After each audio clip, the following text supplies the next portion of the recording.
వద్దు బ్రదర్.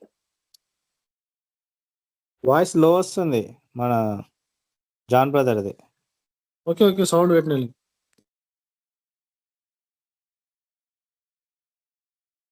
సరే ప్రార్థన చేద్దాం.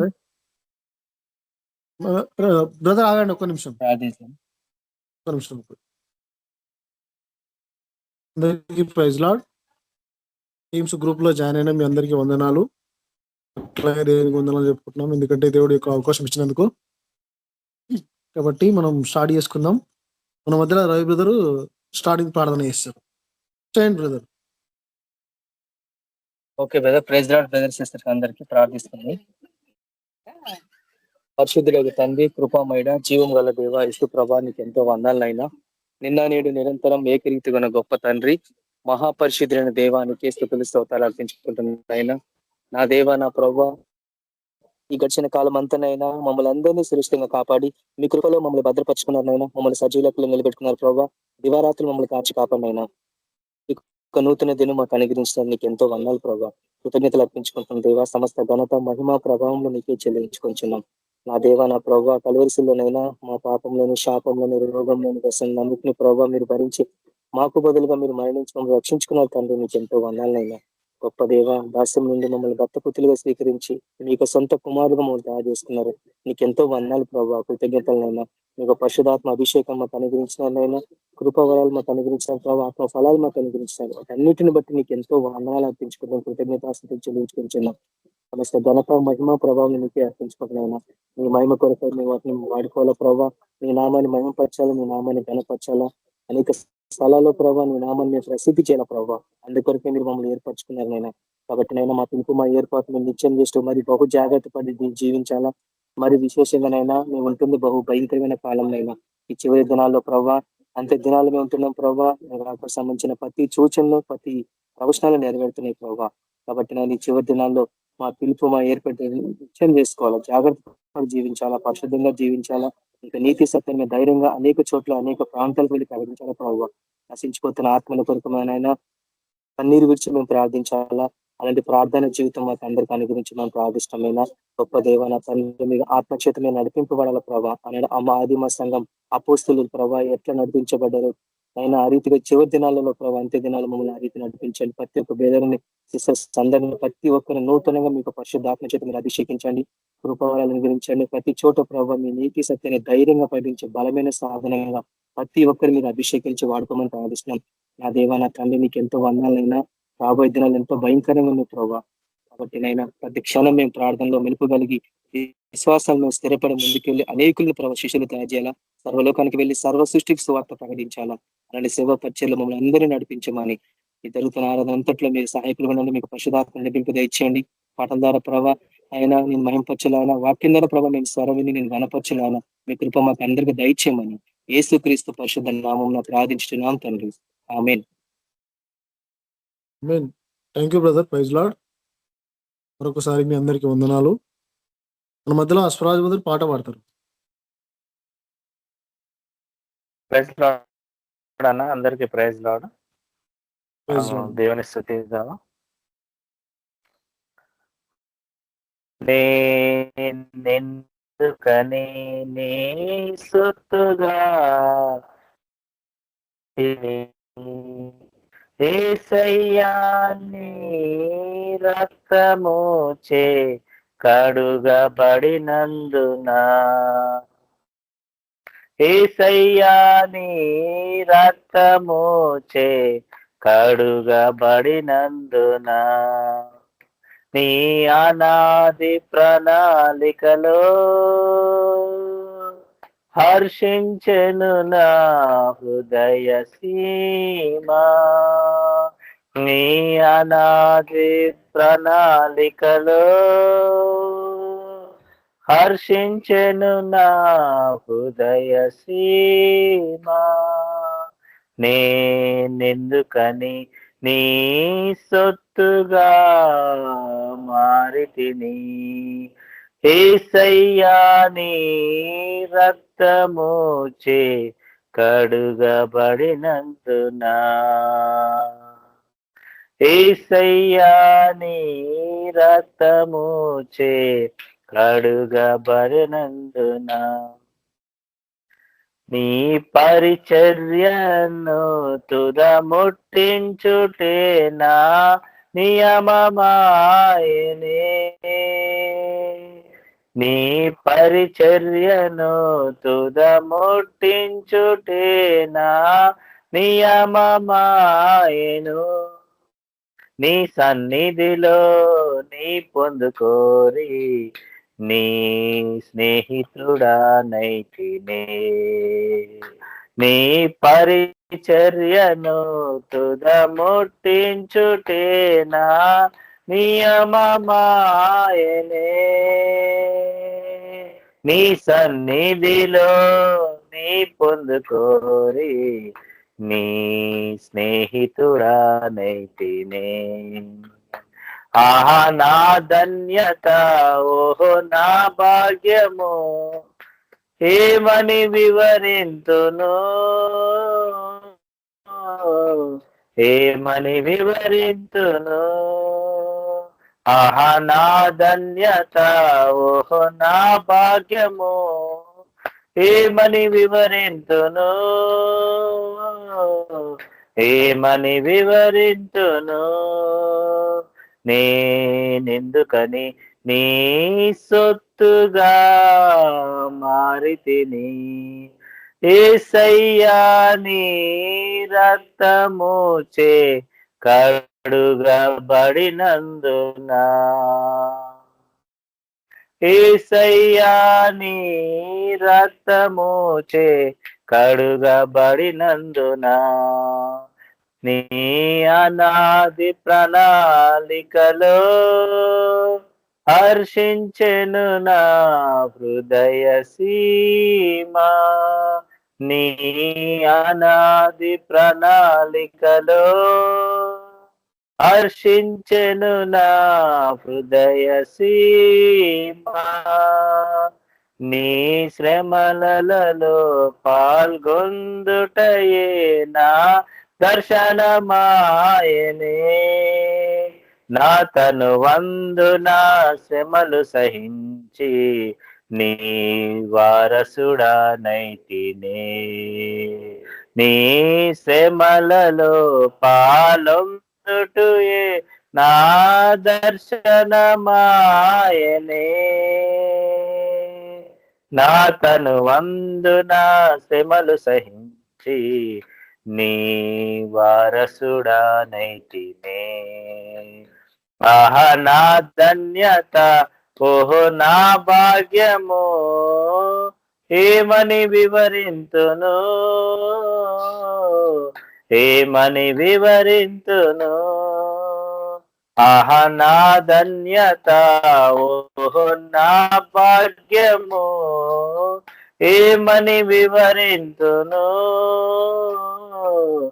ఏమని వివరింతును.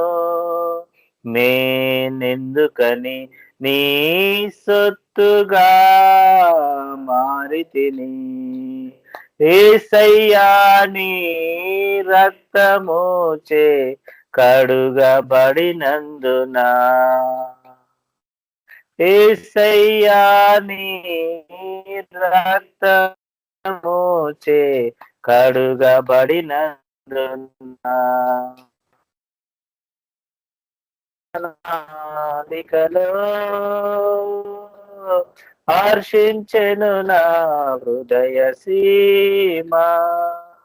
నీ అనాది ప్రణాళికలో హర్షించెను నా హృదయ సీమా. నీలో నేనుండుటే, నాలో నీవుండుటే నా ఆత్మీయానుభవమే. పరిశుద్ధాత్ముని అభిషేకముతో నే పరిపూర్ణత చెందెదా. నీలో నేనుండుటే, నాలో నీవుండుటే నా ఆత్మీయానుభవమే. పరిశుద్ధాత్ముని అభిషేకముతో నే పరిపూర్ణత చెందెదా. ఆహా నా ధన్యత, ఓహో నా భాగ్యము, ఏమని వివరింతును, ఏమని వివరింతును. ఆహా నా ధన్యత, ఓహో నా భాగ్యము, ఏమని వివరింతును, ఏమని వివరింతును. నేనెందుకని నీ సొత్తుగా మారితిని, యేసయ్యా నీ రక్తముచే కడుగబడినందున, యేసయ్యా నీ రక్తముచే కడుగబడినందున, నీ అనాది ప్రణాళికలో హర్షించెను నా హృదయ సీమా, నీ అనాది ప్రణాళికలో హర్షించెను నా హృదయ సీమా. నేనెందుకని నీ సొత్తుగా మారితిని, యేసయ్యా నీ రక్తముచే కడుగబడినందున, నీ అనాది ప్రణాళికలో హర్షించెను నా హృదయ సీమా. హల్లెలూయా. Thank you brother. Praise Lord. Thank you brother, praise Lord. మరొకసారి మీ అందరికీ వందనాలు, అట్లాగే దేవుని కూడా వందనాలు. మన మధ్యలో సమయల్ బ్రదర్ మనకు వాక్యం అందిస్తారు.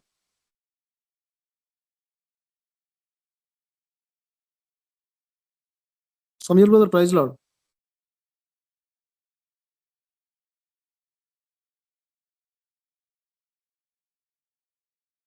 Praise Lord brother. రెండో వచనం బ్రదర్. రెండవ వచనం. యెరూషలేమా, మా పాదములు నీ గుమ్మములలో నిలుచుచున్నవి. 123 అమ్మా, సారీ 123 ఓకే. 123 రెండవ వచనం. దాసుల కన్నులు తమ యజమానుని చేతి తట్టును, దాసి కన్నులు తన యజమానురాలి చేతి తట్టును చూచినట్లు మన దేవుడైన యెహోవా మనలను కరుణించు వరకు మన కన్నులు ఆయన తట్టు చూచుచున్నవి. దేవుడు తన వాక్యాన్ని దీవించును. Thank you sister. ప్రార్థన చేసుకుందాం. ప్రేమ పరలోక తండ్రి, నమ్మదగిన దేవా, ఈ సాయంకాల సమయం మాకు ఇచ్చినందుకు నీకు ఎంతో వందనాలు. ఈ వాక్యము తండ్రి నన్ను ధ్యానిస్తుండగా ఈ పరిశుద్ధాత్మ నాకు మాకు పరిచయం చేయనట్లు ఇటు అనుభవం నుంచి పంపించమని ప్రార్థిస్తూ ఈ సహాయం మాకు దయచేయమని యేసు ప్రభువు పేట పెట్టుకుంటున్నాం తండ్రి, ఆమేన్. చదివిన వాక్యం మనం గమనిస్తే, యజమానుడు చేతుల వైపు లేకపోతే యజమానురాలు చేతుల వైపు చూస్తూ ఏ రకమైన కనిపెట్టే విషయం గురించి రాయబడిందో ఇక్కడ, ఆ రీతిగా దేవుడు ఆయన మన పట్ల కనికరించేంత వరకు కనిపెట్టుట, ఆయన మన పట్ల కనికరం చూపించేంత వరకు కనిపెట్టాలి. అప్పుడు దాకా కనిపెట్టాలి. ఏ విషయంలో కనిపెట్టాలా? దీని వాక్యము ఏం నేర్పిస్తుందంటే ఆయన దగ్గర కనిపెట్టే విషయంలో అన్ని విషయాలు మనము ఆయన వైపు చూచి కనిపెట్టాల. ప్రతి దానికి ఆయన మన పట్ల కనికరము చూపించినట్లు. ఏ విషయం చేసినా కూడా మన జీవితంలో అది మన గొప్పతనం కాదు, అది మనం సాధించుకున్నట్టు కాదు. కానీ అనేక సార్లు ఇలా చెప్పొచ్చు. ఏమని చెప్పొచ్చు అంటే, దీని గురించి నేను చాలా ప్రార్థన చేశానండి, అంటే ప్రార్థన ద్వారా నేను సంపాదించుకున్నాను అని చెప్తూ అలాంటి సాక్ష్యాలు మనం వింటుంటాం. కానీ ఆ మాత్రం కూడా కాదు.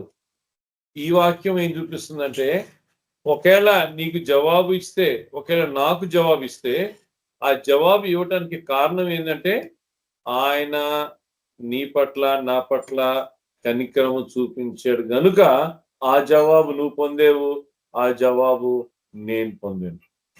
అంటే దేవుని బిడ్డల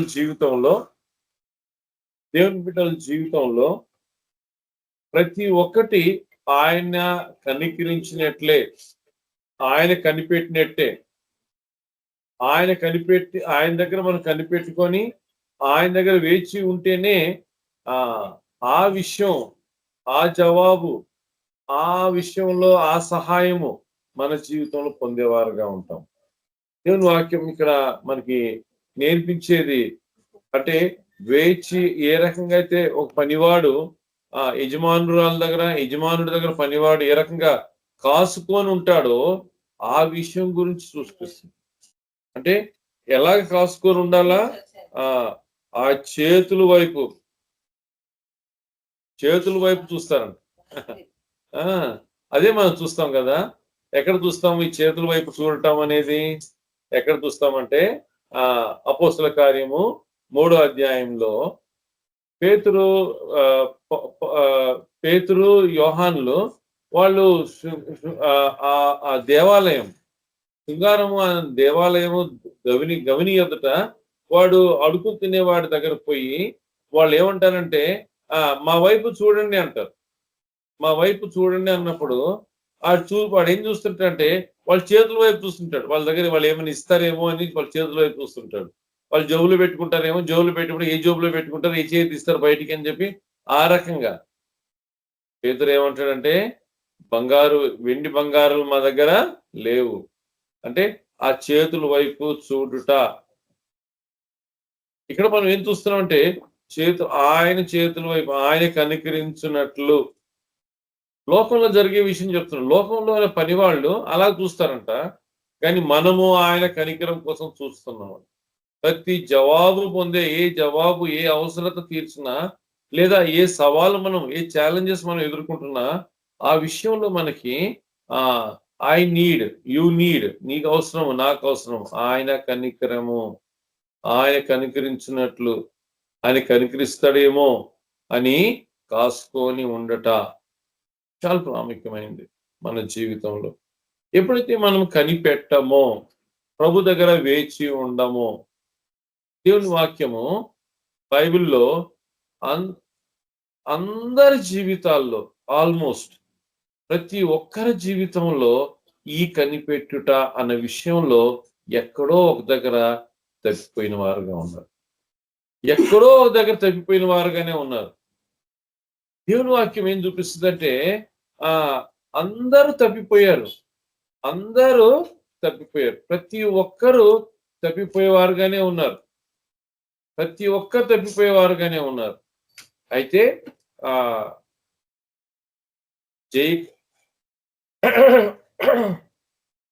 జయవంతమైన జీవితము ఇచ్చేది ప్రభు. జయవంతమైన జీవితం ఇచ్చేది ప్రభు. ఆయన మనకి జయవంతమైన జీవితము ఏ రకంగా ఇచ్చేవాడుగా ఉన్నాడు? జయవంతమైన జీవితము ఆయన మీద ఆధారపడినప్పుడు తప్పు మార్గంలో మనం పోకుండా ఉండటానికి ఆయన మనం జయవంతమైన జీవితం ఇస్తాడు. అంటే మనం ఒత్తిడిలోకి గురి కావచ్చు, మనం అనేకమైన ఒత్తిడిలోకి మనము గురి కావచ్చు. ఒత్తిడిలోకి గురి అయినప్పుడు మనము పొరపాటు చేస్తాం. బైబిల్లో ఉన్న దేవుని భక్తులందరి జీవితాల్లో ప్రతి ఒక్కరి జీవితంలో మోస్ట్లీ వాళ్ళు ఎక్కడో దగ్గర తప్పిపోయారు. వాక్యం ఏం చూపిస్తుందంటే అబ్రహాము శారాలు ఎక్కడ తప్పిపోయారు వీళ్ళు? ఏ విషయంలో? ఆమె ఓల్డ్ అయిపోయింది, చారా ఓల్డ్ అయిపోయింది. ప్రామిస్ ఉంది కదా, ప్రామిస్ ఉంది. ప్రామిస్ మనకి ఏం నేర్పిస్తుంది? వాగ్దానాలు మనకి ఏం నేర్పిస్తుంది? వేచి ఉండట. సంవత్సరం చివరికి వచ్చేసాము. పోయిన సంవత్సరము 31st నైట్ లో ఏ వాగ్దానాలు తీసుకున్నామో తెలియదు. ఆ వాగ్దానాలు తీసుకున్నప్పుడు నేను ఇదే ఇదే ఇదే నేను ఇదే ఇదే ఇదే నాకు నేను ప్రార్థన చేస్తూ ఉన్నాను, ప్రభు నాకు కరెక్ట్ గా అదే వాగ్దానం ఇచ్చాడు అని చెప్పుకోవటం చాలాసార్లు వింటాం మనం. వాగ్దానాలు ఇచ్చేది మనకి ఒక సంవత్సరానికో ఒక దాన్నే పట్టుకొని అడగటానికి కోసం కాదు. వాగ్దానాలు ఆ అలవాటు చేసింది దేని గురించి అంటే, వాగ్దానాలు ఆ రకంగా దేవుని వాక్యం మీద ఆధారపడటానికి. అంతేగాని ఒకే వాక్యం సంవత్సరం అంతా పట్టుకొని ఆ రకంగా చేయమని కాదు, దాని మీద అదే పట్టుకొని ఉండమని కాదు. ప్రతిరోజు మనకి వాగ్దానాల కోసం ప్రభు దగ్గర మనం అడగాల. ప్రతి అవసరం దగ్గర వచ్చినప్పుడు ఆ వాగ్దానం అడగాల. ఈరోజు ఈ అవసరం వచ్చింది ప్రభువా, నాకు ఈ అవసరం గురించి నువ్వు నాకు వాగ్దానం ఇవ్వు, ఈ వాగ్దానం ఈ అవసరం గురించి. నువ్వు వాగ్దానం ఇస్తాడు, మనకి వాగ్దానం ఇస్తాడు. ఆయన నెరవేర్చేవాడుగా కూడా ఉన్నాడు, వాగ్దానం ఇచ్చి నెరవేర్చేవాడుగా ఉన్నాడు. కాకపోతే మనము ఈ వాగ్దానాల మీద ఆధారపడేవారుగా ఉండం, లేదా వేచి ఉండేవారుగా ఉండం. ప్రభు ఉద్దేశం అది మన జీవితంలో. ప్రతిదానికి మనం వాగ్దానాలు అడగాల. అడిగినప్పుడు ప్రభు మనకి ఇస్తాడు, దాని జవాబులు మనము పొందేవారుగా ఉంటాం. దేవుని వాక్యంలో కానీ చూస్తే అబ్రహాము శారా ఇద్దరూ ఫెయిల్ అయ్యారు, ఇద్దరూ ఓడిపోయారు. అక్కడ హాగర్ తీసుకుని వచ్చి మధ్యలో పెట్టారు. ఇక్కడ హాగర్ జీవితంలో కానీ మనం చూస్తే ఈ హాగరు ఎక్కడ తప్పిపోయారో వాళ్ళు, కానీ ఆ వాగ్దానము ఆయన నెరవేర్చాడా? నెరవేర్చాడు. 21వ అధ్యాయంలో ఆయన నెరవేర్చాడు. 16వ అధ్యాయంలో వీళ్ళు తప్పిపోయారు. 21వ అధ్యాయంలో మాత్రం ఆయన నెరవేర్చాడు. ఆయన ఇస్సాకుని ఇచ్చాడు వాళ్ళకి, ఇచ్చి వాళ్ళని సంతోషపరిచాడు. ఆ వాగ్దానం ఆయన నెరవేర్చిన వాడుగా ఉన్నాడు. తప్పిపోయారు వీళ్ళు. అంటే అక్కడ తప్పిపోవటం వల్ల ఎంత గొడవ అయిందండి, మనకు తెలుసు కదా ఎంత గొడవ అయింది. ఆమె ఎప్పుడైతే క్యారీ అయిందో ఆమె హాగరు, శారా ఆమెని బాగా తిప్పలు పెట్టింది. ఎంత తిప్పలు పెట్టిందంటే ఆమె పారిపోయింది. పారిపోతే దేవుడు ఆమెని కలిసి, ఏమో ఎక్కడ పారిపోతున్నాను, ఇదిగో నా యజమాని, పో నీ యజమానుల దగ్గర పోయి అణిగి మెరిగి ఉండిపో, యజమానుల దగ్గర పో నువ్వు. ప్రభుకు తెలుసు కదా ఈ హాగర్ అట్లా పారిపోతే, అలా వెళ్ళిపోతే, ఆ రకంగా కడుపుతో ఉండి వెళ్ళిపోతే అది పెట్టేది ఎవరు? లోపల బిడ్డ ఏమైపోతుంది, ఆమె ఏమైపోతుంది? అక్కడ అబ్రహాం ఇంట్లో కోకొల్లంత ఫుడ్ ఉంది, విస్తారమైన భోజనం ఉంది. ఆయన పని వాళ్ళే యుద్ధానికి పోయే వాళ్ళు, యుద్ధాలు చేసిన వాళ్ళు ఆయన దగ్గర పని వాళ్ళే. ఆ పాలు పిండి ఆ పెరుగు ఏం తింటున్నారు వాళ్ళు? అసలు వాళ్ళు ఇన్ని జంతువులు ఏంటి వాళ్ళ పరిస్థితి ఏంటి అసలు? ఇవి ఒకదాని పారిపోతే ఇవి ఎట్లుంటది ఈమె అసలు? ప్రభు ఇంత గొప్పోడు కదా, వెనక్కి పో, అణిగి మెనిగి ఉండు. ఆ బిడ్డ పుట్టిన తర్వాత ఎంత గొడవలని ఈ కుటుంబంలో. చాలా అబ్రహాంని హాగర్ని పంపించేయమని చెప్తుంది. ఆ పిల్లవాడు ఈ పిల్లవాడు ఇచ్చేస్తున్నాడు, పంపించేసేవాడిని. పంపించడానికి ఎంతో కష్టపడ్డాడు. ప్రభు అంటున్నాడు, పంపించేసి భార్య ఏ మాట ఈ భార్య ఎట చెప్తుందో, శారా ఎట చెప్తుందో అట్లా చెయ్యి, అలాగే చేశాడు. నేనైతే ఇలా అనుకుంటా, ఏమనుకుంటాను, హాగర్ని పంపించేస్తూ అబ్రహాము ఒక 100 గొర్రెలనిచ్చాడు, 100 ఎడ్లనిచ్చాడు, 10 ఒంటెలనిచ్చాడు. ఇలాగా ఒక లిస్టు అలాగా చేయలేదు. ఒక తిత్తిలో నీళ్లు పోసి మెడ మీద వేసేసి పంపించేసాడు పిల్లలు. ఎట్లా అసలు ఆ పరిస్థితి ఏంటి? వేచి ఉండలేదు, కనిపెట్టుకొని లేరు. ఆ విషయంలో ఎంత శ్రమ వచ్చింది వాళ్ళ జీవితంలో. మనం కానీ చూస్తే నిర్గమకాండము 32వ అధ్యాయంలో కనుక గమనిస్తే, 32వ అధ్యాయంలో ఏం చూపిస్తుందంటే, మోషే పర్వతం మీద వెళ్ళాడు, 10 ఆజ్ఞలు తీసుకురావడం కోసం వెళ్ళాడు. ఇంకా రాలేదు. ప్రభు దగ్గర ఉన్నాడు. 1 రోజు, 2 రోజులు, 10 రోజులు, 10, 20, 30, 40 రోజులు కొండ మీద ఉన్నాడు. ఏమైపోయాడో తెలియదు. ఉన్నాడా లేడా? ఏమైపోయింది? మనుషులు వచ్చి ఇంకా ఆరోన్ని గొడవ చేస్తున్నారు. మా దేవుడు ఏడి, మాకు దేవుడు చూపి, మాకు దేవుడి, మాకు ఏదో. ఈయన వాళ్ళ బంగారులు అడిగాడు.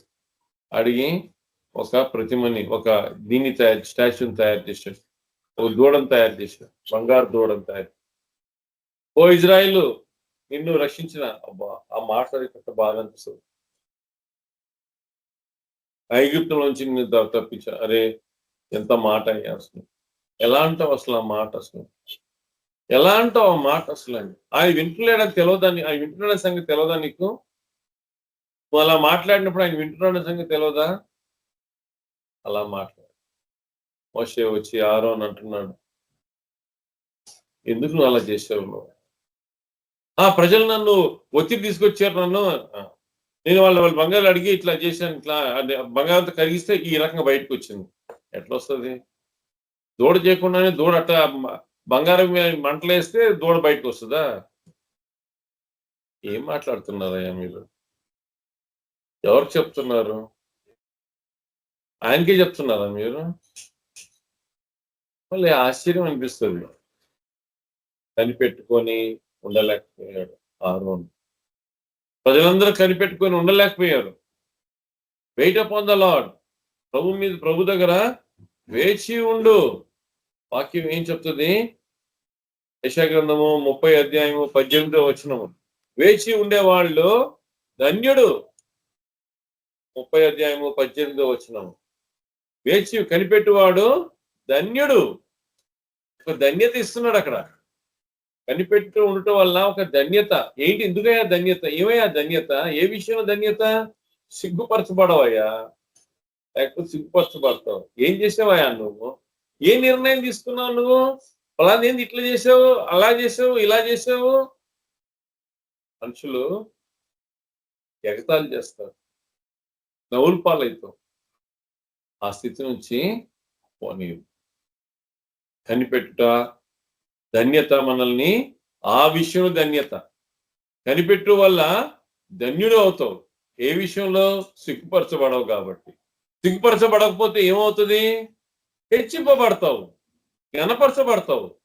ఇది దేవుడిచ్చే గొప్ప గొప్ప ఆధిక్యత తన బిడ్డల జీవితంలో. వాక్యం మనం చూస్తే అక్కడ ఆ పరిస్థితి అక్కడ మనం గమనించవచ్చు. 1 సమూయేలు 13వ అధ్యాయంలో అక్కడ చూస్తే ఆ భాగంలో సౌలు రాజుకి సమూయేలు చెప్తున్నాడు, అయ్యా 7 రోజులు నువ్వు వెయిట్ చేయి, 7 days వెయిట్ చేయి, నేను వస్తాను. 7th day చివరికి వచ్చేసిన తర్వాత పేషెన్స్ అయిపోయిందండి, సహనం పోయింది. ఏమంటారు? చాలా మంది అంటుంటారు, నేను చూసి ఇంకా కాలేదండి నాతోటి, ఇంకా కాలేదు, ఇంకా అంతే, ఇంకా అయిపోయింది, ఇంకా అంతే, ఏ ఇటు చాడు పేడు తేల్చుకోవాల్సిందే. అరే అలాగా భార్య భర్తల విషయంలో, పిల్లల భవిష్యత్తు విషయంలో, కొన్ని ఆస్తుల విషయంలో, కొన్ని కుటుంబాల్లో ఉన్న గొడవల విషయంలో, అనేకమైన విషయాలు, ఒకవేళ కొన్ని హాస్పిటలైజేషన్ విషయంలో, ఆపరేషన్ విషయాల్లో ఏమైనా చేశాను నేను. మా నాన్న బాగలేకుండా ఉన్నాడు. ఆయన కడుపులో ఒక పుండు ఏదో వచ్చింది, ఏదో ట్యూమర్ లాగా వచ్చింది. బాగలేకుండా చాలా వీక్ అయిపోయాడు. హాస్పిటల్లో పెట్టాం, అపోలోలో పెట్టాం.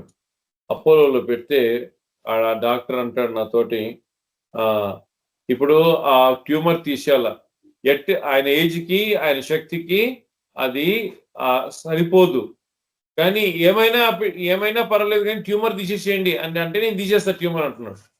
అంటే ఏమైనా అవని ట్యూమర్ తీసేయమంటే నేను తీసేస్తా ట్యూమర్,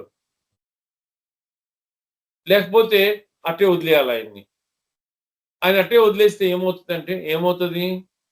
ముందు ఆయనకి ఫలానా ఆ ట్యూమర్ పెద్దగా అయిపోతే అది ఏం చేస్తుందంటే లివర్ని ప్రెస్ చేస్తుంది. లివర్ని ప్రెస్ చేస్తే ఏమవుతుందంటే జాండీస్ వస్తుంది. జాండీస్ వస్తే ఏమవుతుందంటే ఆ తర్వాత వరుసగా ఆ కిడ్నీ ఫెయిల్ అవుతుంది. దాని తర్వాత లాస్ట్ లో హార్ట్ ఫెయిల్ అవుతుంది.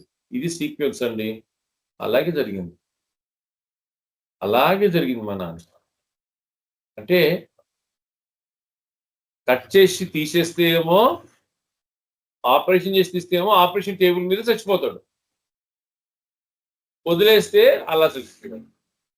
ఏది అంటే ఆ డాక్టర్ చెప్పే రకం ఏంటంటే తీసేయమంటే తీసేస్తామండి, మాకు తెలియదు, తాడో పేడో తెలుసుకోవాలి. ఆరోగ్యం విషయంలో కూడా అనేక సార్లు సరైన నిర్ణయాలు తీసుకోలేరు, వేచి ఉండలేరు. ప్రభు దగ్గర వేచి ఉండుట ఎంత ప్రాముఖ్యమైందనేది ఈ వాక్య భాగం మనకి తెలియపరుస్తుంది. ఏం తెలియపరుస్తుంది? ఒక ధన్యత అనేది తెలియపరుస్తుంది. కీర్తన 27వ అధ్యాయము, Psalms 27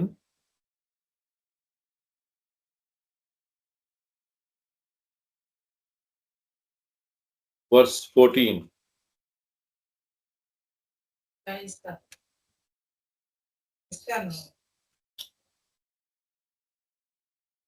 Verse 14.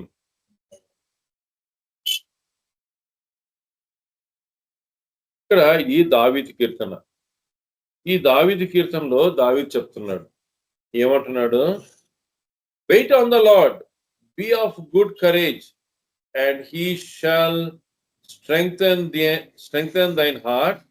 Wait, I say, on the Lord. Telugu చదువుతారండి ఎవరన్నా? 14వ వచనం, 27వ కీర్తన 14వ వచనం.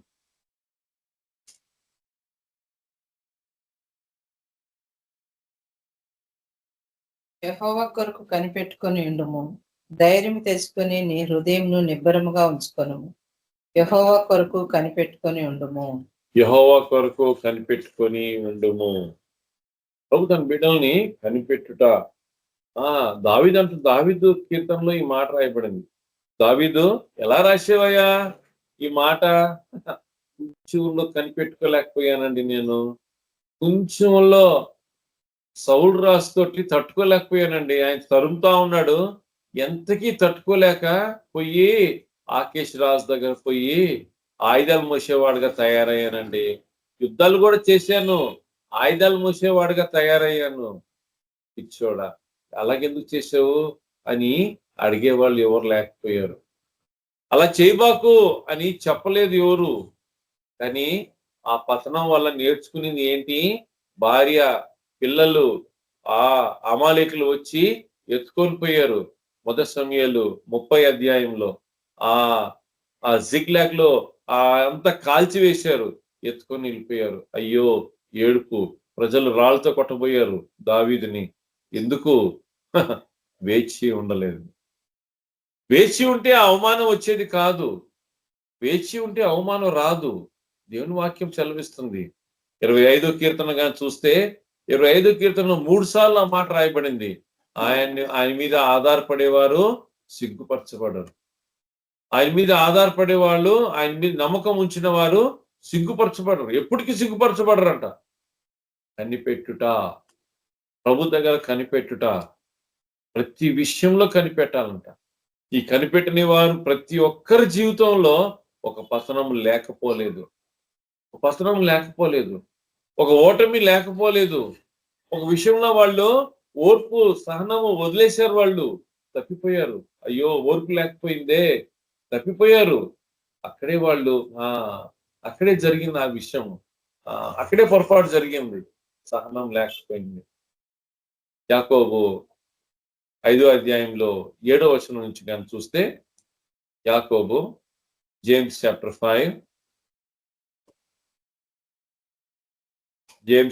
5 verse 7 నుంచి కానీ చూస్తే,